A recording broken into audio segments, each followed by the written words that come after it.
약 20년 전에 한국의 여의도 광장에서 일어났던 사건입니다. 그럼 잘 아시는 대로 여의도 광장이 굉장히 넓습니다. 그죠? 그리고 주말 되면 그것이 시민들에게 열려져서 가족들이 나와서 자전거를 타기도 하고 또 젊은 사람들 와서 운동도 하게 된 그런 공간이 되었습니다. 그런데 어느 화창한 주일입니다. 사람들이 많이 모여서 운동하고 즐기고 있을 그때에 한 차가 난폭 운전을 하면서 많은 사람을 다치게 만들었습니다. 그리고 어린애 몇 명이 죽기도 했습니다. 어떻게 보면 요즘 얘기하면 광란에 운전을 했다는 거죠. 나중에 그 운전자는 잡혔습니다. 보니까 아주 젊은 사람이에요. 그래서 취조를 하면서 물었습니다. 왜 그런 일을 했냐? 그 젊은이가 이렇게 대답하는 것입니다. 세상이 나를 버렸기 때문에 나도 세상이 미워서 그랬다는 겁니다. 옛날에 혹시 들어보신 적이 있죠? 지존파라든가 막가파가 있습니다. 이들도 마찬가지로 자기 자신을 미워했고 세상을 미워했기 때문에 특별하게 많이 가진 사람들에 대해서 이유 없이 살인했던 그런 사람들이었습니다. 가진 게 싫다는 거죠. 여러분 지분도 재벌 싫어하는 사람들이 있습니다. 그죠? 우리가 부모를 선택할 수는 없습니다. 그죠? 그렇기 때문에 좋지 않은 환경에 태어난 부모를 원망할 수는 있습니다.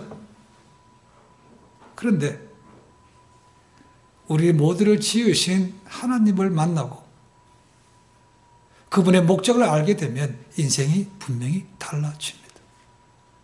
지금도 수없이 많은 사람들이 하나님을 만나고 예수 믿고 나서 인생이 달라졌습니다. 그죠?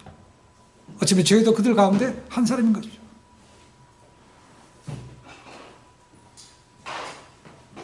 그 하나님의 지으신 목적을 아는 사람은 더 이상 과거에 연연하지 않고 환경을 탓하지 않고 부모 탓하지 않고 조국 탓하지 않고 그 목적에 합당한 삶, 하나님을 높이며 자기를 낮추는 삶을 삽니다. 그런데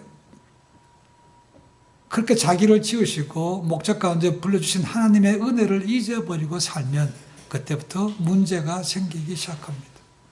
많은 죄의 유혹에 더 쉽게 빠지게 되는 것입니다. 모든 것이 내가 IQ가 높아서, 내가 능력이 좋아서, 내가 밥잠을 자지 않고 그렇게 해서 이렇게 됐어 라고 하면 교만해지게 되면 많은 사람들에게 아픔을 주게 됩니다. 하나님을 인정하지 않는 사람은 결국 자기를 낳아주시고 자기를 길러주신 부모님도 어쩌면 인정하지 않은 거예요. 부모님이 나에게 해준 게 뭐가 있어요? 이런 말이 너무나 쉽게 나오는 것이죠. 그렇다면 그런 사회가 건강하겠습니까? 그렇지 않죠. 불신과 배신이 가득한 그런 사회밖에 되지 않습니다. 그럼 하나님을 알고 은혜에 감사할 수 있으면 오히려 그것이 자기도 바쁠 뿐만 아니고 주변 사람들에게 좋은 영향을 줄 수밖에 없습니다. 우리는 다니엘서를 통해서 정확하게 두 부류의 사람들을 보게 됩니다. 하나님을 알고 하나님을 정하는 하나님의 겸손한 사람들과 반대로 느부갓네살이나 벨사살 왕처럼 큰 권세를 쥐고 교만한 사람, 하나님을 대적하는 사람, 이 두 부류를 확실하게 볼 수 있습니다. 그것도 선택하신 이스라엘 나라가 아니요 이방 땅에 포로 잡혀간 그들을 통해서도 하나님의 살아계심을 보여주는 그런 것을 제가 교훈으로 분명하게 봤습니다. 우리가 기억하는 것은 다니엘서를 통해서 이것은 역사적으로 이루어진 사건이기도 하지만 왜 하나님께서 이런 사건을 성경에 기록되게 하셨는가를 기억해야 됩니다. 왜 기록하셨겠습니까? 이것은 역사에 주관하시는 분이 하나님인 것을 분명하게 알게 하는 것이죠. 이러면 다니엘서의 주제는 다니엘이 이방 땅에 포로 잡혀가서 높이 올라갔다, 이게 주제가 아닙니다. 다니엘이 많은 어려움 속에서 살아남았다, 이런 것이 아닙니다. 그렇죠? 하나님만이 유일하신 전능하시는 분이고 그분이 지금도 모든 것을 다스리시고 인도하시는 분인 것을 알게 하는 것이 이 목적이라는 것. 그러니까 이 성경을 대할 때 그것을 봐야 된다는 것이죠. 우리가 성경 말씀을 읽고 거기서 교훈을 얻고 우리가 따라가면 우리 인생도 분명하게 더 풍성해질 수 있습니다. 승리할 수 있습니다. 그래서 사도 요한 때 보시면 내가 이것을 기록한 목적이 예수 그리스도가 하나님의 아들이요 또 그분을 믿으면 너에게 영생이 있는 줄 알게 하려고 쓰였다고 했습니다. 그렇죠? 그것이 성경에 쓴 목적입니다. 그냥 적당히 역사책처럼 써놓은 것이 아니라는 것입니다. 자, 우리는 계속해서 다니엘이 벨사장 앞에 불려와서 이제 쓰여진 글씨를 해석하는 장면이 오늘 장면입니다.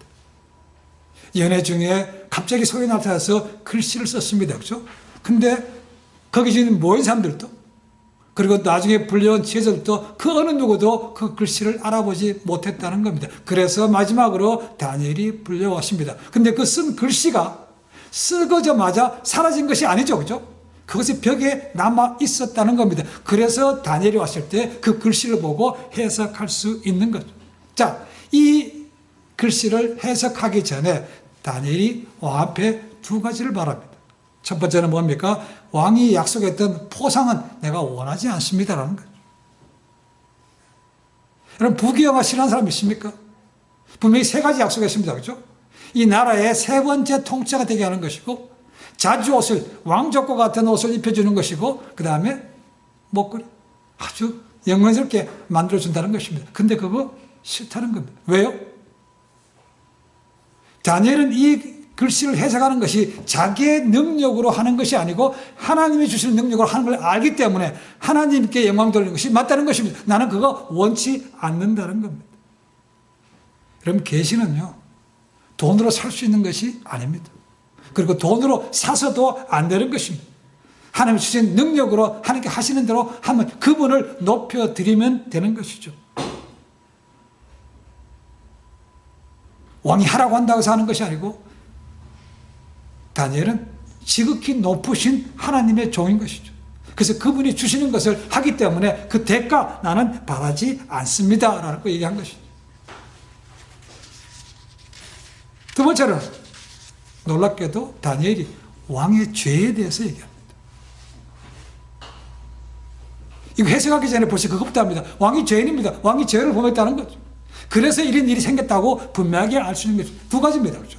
하나는 교만한 것이고 하나는 우상 숭배에 대해서 했다는 것입니다. 그럼 22절, 23절 보십시오. 다니엘이 분명히 얘기합니다. 벨사살 왕 당신은 외조부인 느부갓네살 왕이 겪은 일을 다 듣고서도 보고서도 하나님을 경외하지 않았다는 겁니다. 이미 알고 있지 않습니까? 근데 왜 안 따라합니까? 라는 거죠.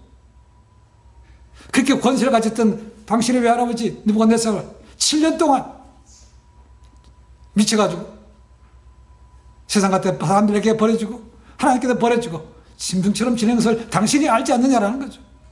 근데 어떻게 그 길을 똑같이 갑니까? 라는 것이죠. 더 나아가서 그 하나님께만 사용되는 그 중요한 거룩한 기명들에다가 술을 따라가지고 마시는 것은 더 나아가서 우상들에게도 술을 마시고 권하지 않았냐는 거죠. 그것 때문에 이것이 생겼다고 분명하게 말하고 있는 것입니다. 여러분, 어떤 사실을 알고도 행치 않는 것은 죄입니다. 그죠? 성경이 얘기합니다. 선을 알고도 행치 않는 것이 죄라고 못 받고 있습니다. 저는 우리가 왜 성경 공부합니까? 왜 성경을 많이 알아야 됩니까? 단지 지식을 넓히기 위해서입니까? 물론 지식도 아는 것도 있습니다. 더 많이 알아야 더 많이 할 수 있기 때문에 그런 것도 맞습니다. 그러나 그것은 궁극적인 목적이 아닙니다.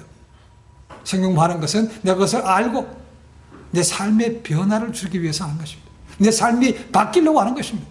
저는 이렇게 살았습니다. 근데 하나님 진리의 말씀이 그게 아니라고 말하니까 내게 틀렸네, 바꿔야 되네 해서 바뀌어가는 것이 성경 공부의 목적이라는 거죠. 그래서 마찬가지입니다. 하나님의 주시는 교훈, 선포되는 말씀에서 교훈을 분명히 받아야 되는데 그것을 보고도 뻔히 딴 길로 똑같이 간다면 그것은 피할 길이, 하나님의 진노를 피할 길이 없다는 것입니다.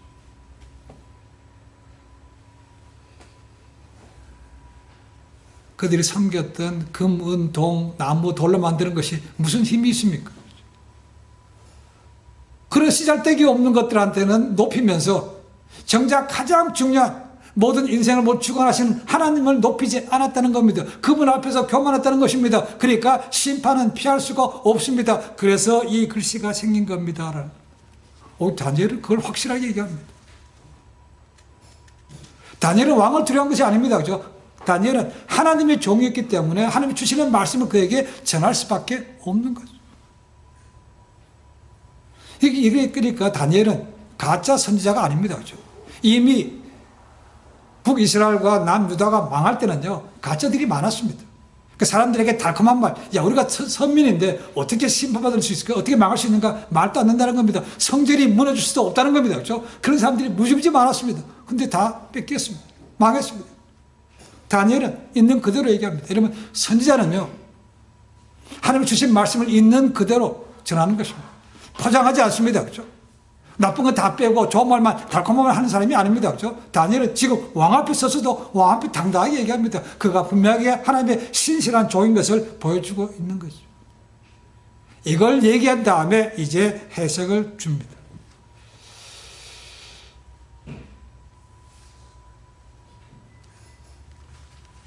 여러분, 우리도 이 땅에 살고 있지만 국적이 한국이든 국적이 미국이든 상관없습니다. 그렇죠? 우리가 예수님을 믿음을 통해서 하나님의 자녀가 되었다는 거죠. 하나님 아버지입니다. 천국 왕국이죠. 하나님 왕국에 속한 사람입니다. 거기 백성이라니까 거기 말씀에 따라야 되는 거죠. 하나님의 말씀을 따라야 되는 것이지 사람 말에 좌우되는 거 아닙니다. 대통령이 뭐 하라고 합니까? 그분에게 뭐 하라고 한답니까? 그렇지 않습니다. 우리가 옳다고 생각하는 것은 성경 말씀 인도로 가면 되는 거죠. 시작도 중요하지만 마무리도 중요합니다. 바울이 사역 초기에 쓴 것으로 보시는 갈라디아서의 1장 10절에 이렇게 얘기합니다. 이제 내가 사람들에게 좋게 하랴, 하나님께 좋게 하랴, 사람들에게 기쁨을 구하랴. 내가 지금까지 사람의 기쁨을 구하는 것이었다면 그리스도의 종이 아니니라. 그리고 그의 마지막 편지가 디모데 후서입니다. 디모데후서 4장 7절 8절에 또 이런 고백이 나옵니다. 시작할 때 그렇게 고백했습니다. 그렇죠?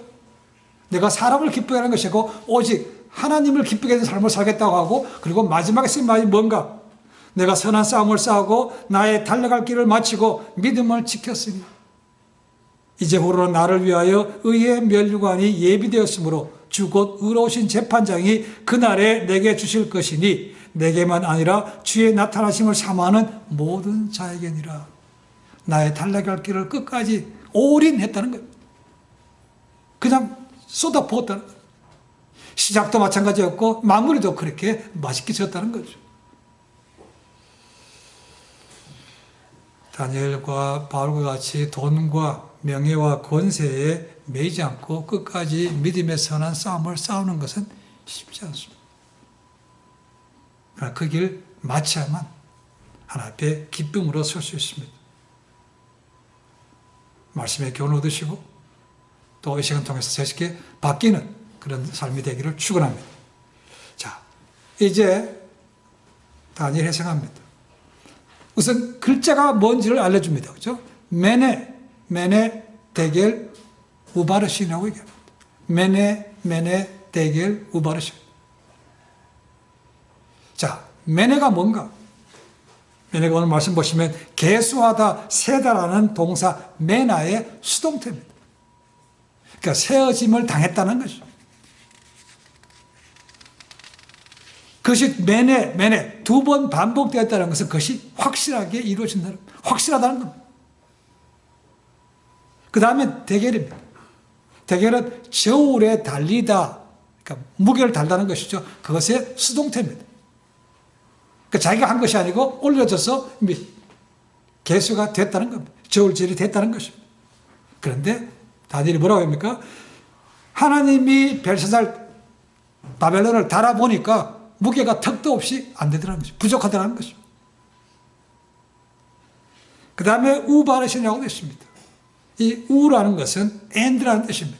그리고 바르신이라는 것은 베레스라는 것의 복수라고 합니다. 이것은 둘로 나눠졌다. 반쪽이라는 것이죠. 반이 두 개라는 것이죠.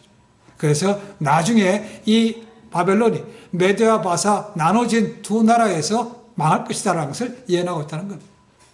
그것이 메네, 데겔, 우바르시라는 말의 뜻이라는 것입니다. 그러니까 정확하게 얘기하면 이렇습니다. 하나님께서 벨사살과 바벨론에 대해 예정하신 기한이 찼고, 또 벨사살은 하나님께서 보시기에 기준에 미흡한 자였기 때문에 이제 메세와 바다 두 나라에게 망한다라는 것이 이 글자의 진정한 의미라는 것입니다.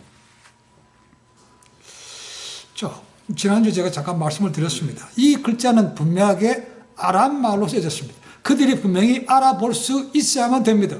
그런데 왜 그들이 못 알아봅니까? 라는 거죠. 거기에 대해서 이 톰슨이라는 학자는 이렇게 예석을 합니다. 이 아람말도 히브리 말과 마찬가지로 모음이 없습니다. 자음밖에 없습니다. 이것이 뭐라 써 있는가? 이 사람이 해석하는 것은 메네라는 동사 하나와 나머지 세 가지는 명사로 써 있다고 얘기합니다. 그러니까 메네 대겔 그리고 바르신 세워진다라는 것입니다. 앞에서 봤던 해석은 이 메네라는 것이 나눠지다, 이거 개수됐다라는 그런 뜻이라고 했지만 이 사람 본 것은 이 메네라는 것이 미나라에서 나왔다고 합니다. 미나는 셰켈, 지금도 유대인들이 쓰는 돈의 단위가 셰켈입니다. 이 미나라는 것은 60세겔이라는 거죠. 그러니까 60세겔, 미나, 메데, 그러니까 한 세겔, 그리고 반 세겔이라는 것이죠. 60세겔, 한 세겔, 반 세겔. 이런 거니까 그들이 읽어도 무슨 뜻인지를 전혀 알 수가 없다는 겁니다. 그렇지만 제가 지난주에 말씀드렸습니다만 이것은 오직 하나님의 종 다니엘을 통해서만 해석이 되기 때문에 그들이 무엇인지 제대로 알아보지, 그들의 눈을 혼미하게 해서 알아보지 못했다고 보는 것이 저는 맞다고 생각합니다. 그 얘기를 들은 다음에 벨사살은 놀랍게도 자기가 한 약속을 지킵니다. 솔직히 지금 술판이 벌어져 있고 기분이 업된 상태입니다. 그렇죠? 물론 그 글씨가 나타나는 바람에 분위기가 완전히 썰렁해졌지만 그래도 여전히 그 영은 남아 있습니다. 그렇죠? 그런데 이 다니엘이 와가지고 자기한테 죄를 얘기하고 자기에 대한 심판, 나라의 운명에 대해서 얘기하니까 기분 굉장히 나쁠 수 있습니다. 그렇죠? 홧김에 그냥 저거 저렇게 딴소리 하는데 죽여버리라고 하면 죽이면 그만입니다. 그런데 그걸 하지 않고 다니엘에게 약속했던 대로 모든 것을 다 해줬다는 겁니다. 세 번째 통치자로 삼으라고 인정해줬고 그에게 왕족이 입는 그런 자주색 옷도 입혔고 그리고 목에 있는 금사슬도 준 것이죠. 그 말은 뭡니까? 다니엘이 외조부 느부갓네살처럼 그가 하나님의 신실한 종인 것을 인정했다는 소리가 되는 것이죠. 더 나아가서는 어쩌면 괜히 그 잘못 건드렸다가는 지금보다 훨씬 더 화가 임할지 모른다고 두려워서 했을지도 모릅니다. 그러나 분명한 것은 벨사살 왕이 그 얘기를 듣고 다니엘을 벌하지 않고 즉각적으로 약속한 것을 이뤘다고 말하고 있습니다. 어쩌면 다니엘을 알았는지 모릅니다. 곧 이 왕이 죽을 것이고 이 나라가 망한다는 것을 알았기 때문에 세 번째 통치자가 무슨 의미가 있습니까? 그죠? 나라가 망했는데 그 나라의 왕 되면 세 번째 통치자가 되면 무슨 소용이겠습니까? 물론 그런 것을 알고도 있었지만 어쨌거나 그는 그런 물욕에 탐든 사람은 분명히 아니었기 때문에 분명히 거절했지만 다시 이 해석한 다음에 왕이 주는 것을 거절하지는 않았습니다. 다 그냥 받아들였습니다. 그러나 그 결말은 이미 그는 알고 있는 것이죠. 놀랍게도 그 해석이 끝나자마자 오늘 30절, 31절에 뭐라고 했습니까? 그날 밤에 그 벨사살 왕이 죽었다는 거예요. 그리고 그때가 성경은 얘기합니다. 다리오, 그를 침략한 사람이 메대 사람 다리오가 62세였다고 말하고 있습니다. 역사는 말합니다. 그때가 기원전 539년 10월 12일이었다고 말합니다. 바벨론이 점령당한 지 80년이 지난 다음에 그리스, 헬라의 역사가 헤로도투스가 이렇게 기록했습니다. 그날을 이렇게 기록하고 있습니다. 자, 잘 들어보십시오. 벨사살이 연회를 벌이고 있는 동안 메대의 군사들은 바벨론 성을 포위하고 있었다. 그리고 그들은 수량이 줄은 바벨론의 한가운데를 흐르는 유프라테스 강을 통해 성 안으로 들어갔다. 만일 그때 바벨로나인들의 고레스가 추진하려고 하는 모든 것을 알았거나 위험을 알았다면 그들은 페르시아인들이 도시에 들어오는 것을 허용치 않았을 것이다. 오히려 페르시아인들을 철저히 괴멸시켰을지 모른다. 왜냐하면 그들은 강과 통하는 모든 도로의 문들을 재빨리 정비했을 것이며 강 양쪽을 따라 세워진 성벽에 올라갔을 것이고 함정에 빠져 있는 것처럼 적을 사로잡았을 것이기 때문이다. 그러나 그렇지 못하였으므로 페르시아인들은 불시에 그들을 습격해서 이 도시를 장악했다. 그 도시가 방대했기 때문에 중심부에 사는 자들은 도시의 외곽이 함락된 한참 후에도 무슨 일이 일어났는지 아무것도 알지 못했다. 오히려 그들은 잔치에 참여해서 그들이 붙잡혔다는 것을 확실히 알 때까지 계속해서 춤추며 흥청거리고 놀았다. 역사가 얘기하고 있다는 겁니다. 역사.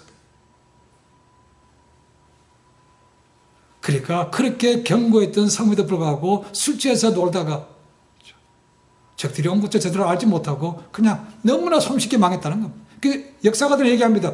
어떻게 그렇게 망했던 나라가 그렇게 쉽게 너무나 우습게 망했다는 거예요. 그래서 있을 수가 없다는 것입니다. 하나님의 말씀이 예언된 그대로 이루어진 것입니다. 벨사사는 그 해석한 바로 그날 밤에 죽었고 나라도 같이 망했다는 것이죠. 예언대로 메대와 바사 연합군에게 망했다는 것입니다. 그러니까 이것을 통해서 보면 말씀드렸지만 역사를 주관하시는 분이 하나님이라는 것이죠. 하나님.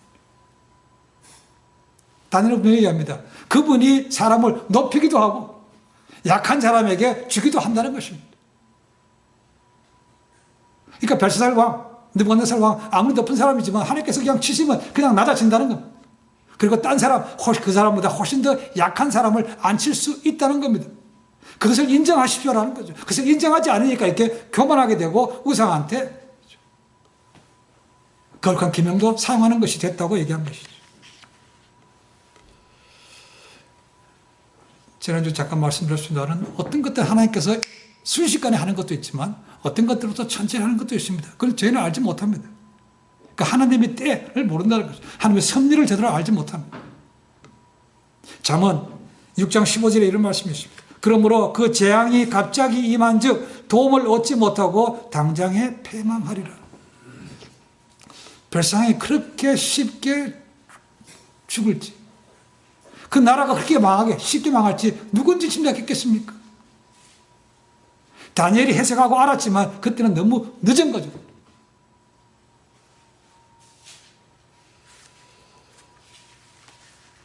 아까 말씀드렸지만 역사학자들도 어떻게 그렇게 강했던 나라가 너무나 쉽게 망하는가 이해가 안 된다는 거예요. 그렇지만 그것이 이루어졌습니다. 놀랍게도 말입니다. 이 망했던 바벨론은 이것으로 역사에서 사라졌지만 이것으로 끝한 게 아니고 또 세상은 마지막에 또 등장합니다. 어디에 나옵니까? 요한계시록 18장에 나옵니다. 요한계시록 18장 1절로 3절에 이렇게 얘기하고 있습니다. 이 일 후에 다른 천사가 하늘에서 내려오는 것을 보니 큰 권세를 가졌는데 그의 영광으로 땅이 환하여지더라.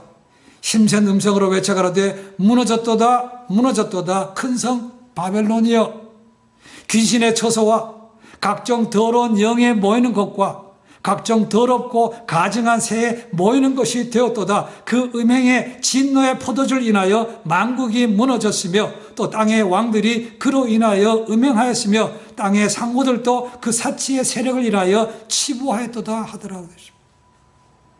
계속해 보면 마지막에도 똑같이 이 부활한 바벨론은 아닙니다. 그렇죠? 바벨론과 똑같이 우상을 숭배하고 행음했던 그런 나라가, 대적하는 나라가 분명히 생긴다는 겁니다. 그리고 그런 나라에 좋아서 동참하는 날도 많이 생긴다는 것이죠. 그런데 자기들이 다 순식간에 망한다고 말하고 있어요. 순식간에 망한다.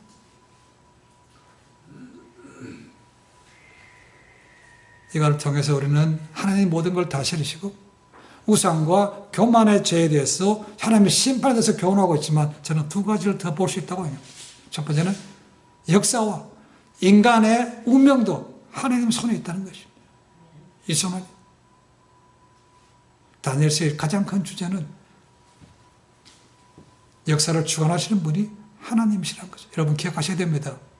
History is His story. 역사는 하나님의 얘기라는 것이죠. 괜히 이런 말이 나온 것이 아닙니다. 그렇죠? 성경 말씀을 보고 역사를 보니까 이것은 분명히 부인할 수 없는 사실이라는 거죠. 다니엘이 느부갓네살의 꿈을 해석하면서 금지상에 대해서 얘기해 주면서 또 별살에 대해서 얘기하면서 분명히 합니다. 이 모든 것을 주관하시는 분이 하나님입니다. 느부갓네살은 그것을 경험을 압니다. 그죠? 그리고 그것을 인정했습니다. 그런데 조금 지나고 나니까 또 잊어버리고 그만했다가 결국은 말씀대로 그대로 7년 동안 미친 사람이 되고 짐승처럼 지낼 수밖에 없었다는 거죠. 단지 벨사살은 그것을 보고도 교훈을 얻지 못하고 갔기 때문에 그 예언이 주어진 다음에 바로 얼마 지나지 않아서 바로 죽었다는 것. 제국의 흥망성쇠뿐만 아니고 모든 역사의 흐름은 하나님 손에 주관되어 있습니다. 이런 분명히 아셔야 됩니다. 그런데 우리는 믿음의 사람은 성경을 통해서 그런 것을 듣고 보고 압니다. 그리고 경험적으로도 하나님의 역사를 압니다. 그런데도 우리는 부인할 때가 참 많습니다. 필요하면 안 합니다. 그렇죠? 필요하면 뭐 갖다 붙입니다. 과학이 이렇고, 지성이 이렇고, 이성이 이렇고, 경험이 이렇고 얘기합니다. 그렇죠? 그래서 우리가 때로 맞는 겁니다. 연단 받는 것입니다. 그게 감사하죠. 그렇죠? 그렇게 해서 다시 돌아올 수 있게 하시니까 감사한 거죠. 그걸 깨닫지 못하면 결국은 벨사살처럼 순식간에 심판을 당할 수도 있는 것입니다. 다니엘 얘기하죠. 왕이 그런 것을 다 알고도 듣고도 하나님께 영광 돌리지 않았다고 얘기합니다. 하나님께 영광 돌리지 않았습니다. 여러분 성경 말씀 보시면 하나님의 영광을 가로채는 것이 큰 죄라고 되어 있습니다. 우리 모세 기억하시면 됩니다.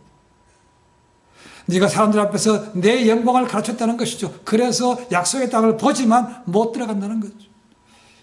무서운 말입니다. 하나님께서 우리를 지으신 목적 가운데 하나가 하나님을 영화롭게 하는 것입니다. 그래서 저희가 예배를 드리는 것입니다.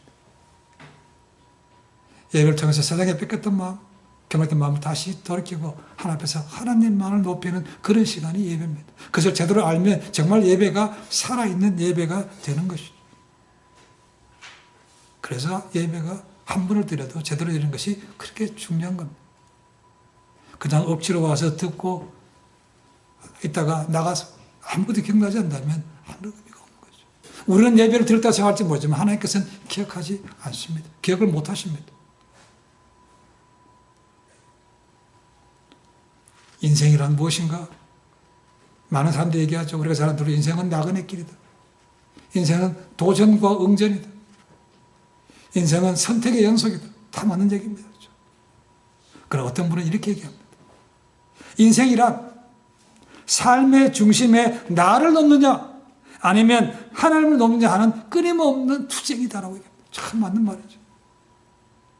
내가 주인인가 하나님이 주인인가 그 갈등의 싸움이라는 거죠. 인생.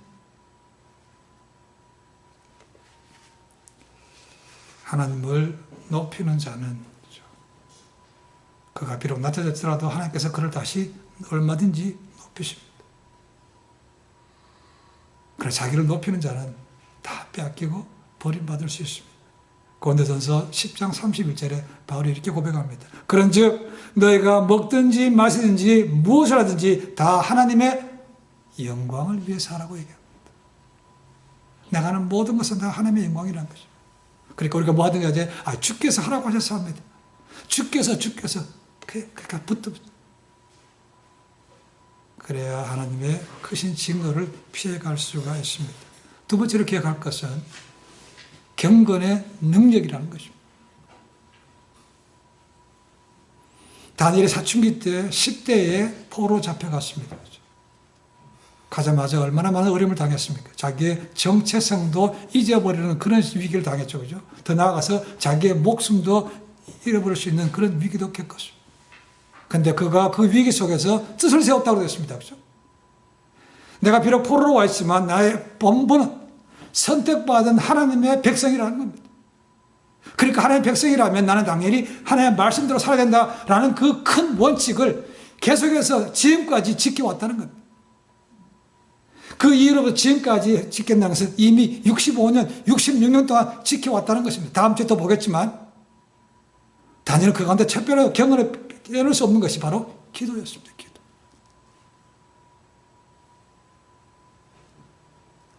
그 인생에서 가장 중요한 것은 기도, 하나님과의 만남이었다는 것입니다. 그 기도를 통해서 늘 자기의 뿌리, 내가 뜻을 세웠던 것을 기억하고 하나님의 말씀대로 살겠다고 늘 했다는 것이죠. 그러니까 환경이 바뀌고 왕 앞에 서고 목숨이 왔다 갔다 하더라도 그 길을 갈 수밖에 없다는 거예요. 처음에 가서 했던 그 목표를 여러분 65년 동안 60년 동안 지키기가 쉽겠습니까? 이미 나이가 80이 넘었습니다. 그런데도 사람들이 그를 필요하면 불러오는 것입니다. 그의 능력이 아직도 남아있다는 것, 그를 기억하는 사람이 있다는 것, 그가 능력이 있는 것은 아니죠. 그가 하나님의 관계 속에서 경건의 시간을 통해서 하나님께서 그에게 능력을 주신 거기 때문에 그가 올 수 있는 거죠. 그래서 하나님과 만남이 그렇게 중요한 것입니다. 동행한다는 말이 그 말입니다. 그렇죠? 우리는 그냥 동행한다, 같이 간다 이런 것이 아닙니다. 그렇죠? 하나님과의 친밀한 교제가 있는 것이죠. 말씀을 보는 것이 있고 기도하는 것이 있는 것이죠. 그것이 지금까지 오다 보니까 이제 완전히 거룩한 습관이 된 것이죠. 경건의 시간에 그 삶의 한 부분이 된 것입니다. 이걸 아니고는 그는 아무것도 하지 못하는 거죠. 할 수가 없는 것입니다. 그런 사람이야말로 하나님께 영광을 돌리고 부귀 영화에 관계없이 그냥 자기의 주어진 일만 할 수밖에 없는 것이죠. 하나님은 지금도 하나님의 음성을 듣고 하나님이 가시는 곳으로 예 가겠습니다라고 가는 사람을 찾고 있습니다. 이사야서 기억하시죠? 누가 우리를 위하여 갈고? 이사야 선지자 얘기합니다. 그죠? 주님 내가 여기 있사오니 나를 보내주옵소서. 여러분 좋은 거로 유명세 타고 돈 벌고 이런 데 가면 누가 싫어하겠습니까? 근데 그런 것이 아니고 정말 목숨을 걸어야 될 그런 곳을 간다 그러면 기꺼이 예 하고 가겠습니까? 쉽지 않습니다. 하나님은 지금도 그런 사람을 찾고 계시고 그런 사람을 통해서 하나님의 놀라운 역사를 세상에도 보여주시는 겁니다. 예수님을 분명히 믿어야만 됩니다. 그분이 세상을 주관하시는 분임도 믿어야 됩니다. 지금도 그분 뜻대로 순종하고 있음을 운행하고 있음을 믿어야 됩니다. 그리고 언젠가 때가 되면 그분이 오셔서 이 세상을 심판하실 것도 믿어야만 됩니다. 그날이 점점점 다가옵니다.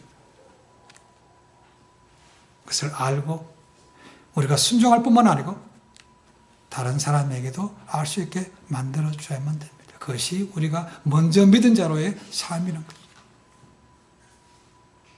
이방 땅에서 다니엘을 통해서 보신 것 겁니다. 여러분이 믿는 신이 가짜고 하나님은 한 분밖에 없습니다. 그걸 지금 이방 땅에서 알려주고 있는 것이죠.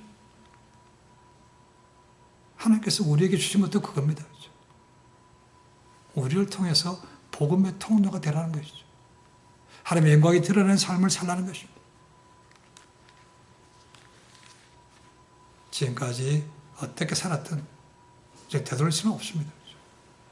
예배를 통해서 교훈을 통해서 다시 한번 우리의 마음을 정하고 하나님 앞으로는 또 전과 같은 그런 시행착오를 하는 것이 아니요 다시 말씀을 듣고 순종해서 살아계신 하나님을 보이고 또 주변에 좋은 영향을 끼쳐서 하나님 앞에 인도하는 사람이 있게 하겠습니다. 그런 삶을 살면 하나님께서 분명히 도와주시고 그에 필요한 능력도 주실 줄로 믿습니다. 마지막 때에 순종하셔서 하나님의 영광을 드러내고 하나님을 세상에 알려주는 귀한 복음의 통로로 하실 수 있기를 그런 신실한 종이 되기를 주님을 간절히 축원해 드립니다. 기도하겠습니다.